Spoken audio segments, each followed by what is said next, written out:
Page 64, depression, hope. Love produces hope. If we, in our misery, are absolutely persuaded of God's love, we will be confident that He will deliver us. Therefore, we hope in Him. We can wait as long as it takes because we are sure that He hears us and loves us. He will come, He will deliver. In fact, He is on the move right now. God's love inspires both an eagerness to be with Him and a confidence that He is true to His word. So we know He will come. It is this true eagerness and confidence that combine the form hope. When love is involved, time moves at a different pace. When Jacob served 7 years for his wife to be Rachel, they seemed like only a few days to him because of his love for her. Genesis 29:20. Contrast this with what feels like the never-ending present tense of suffering with depression. Relief will never come. Sleep will never come. The morning will never come. Page 65. The reality is that we are the watchmen on the last watch of the night. It is 4:30 a.m. We have seen the sunrise many times, and we are eager for it, confident it will come. What is the sunrise we are waiting for? In Psalm 130, the morning sun is a person. In that person are many benefits such as healing, deliverance, and love, but make no mistake, it is a person. We wait for him more than for his gifts. We are not like children who can eagerly wait to get to grandma's because she will have presents. We are like the married lovers whose spouse is soon to return after a long trip. Just seeing the person is enough, whether he or she bears gifts or not. Be careful at this point that you aren't discouraged by the psalmist. His enthusiasm is inspiring but difficult to match. If it isn't quite contagious, don't despair. To move from the depths of a confident hope takes practice. Consider this psalm a condensed version of a long learning process. God has determined that many good things come through perseverance.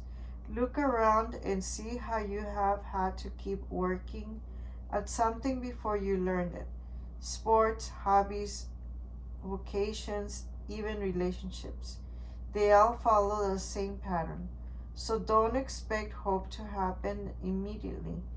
It would be like insisting that you play Mozart before your second piano lesson. Hope is both a gift from God and a skill He enables us to attain.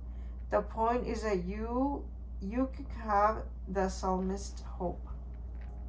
Encouraging others. When you receive something wonderful, you talk about it. The news can be contained. In this psalm, what began as a cry of an isolated man becomes a shout to the community. If I have found hope and love in the Lord, then you can too. If I have found joy in forgiveness, you can too. Or to the paraphrase, if I, an Old Testament psalmist who hasn't seen the coming of Jesus, can speak with this kind of hope, how much more can you who have witnessed the cross, the unmistakable evidence of forgiveness of sins.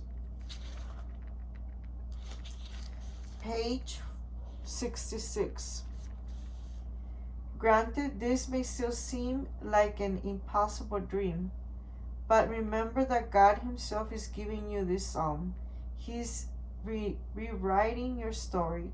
You may feel like you are doing very well to repeat the cries of the first two verses, but the Spirit of God wants you to have the entire story. This is just one psalm of many you could own. It can belong to you and be your future.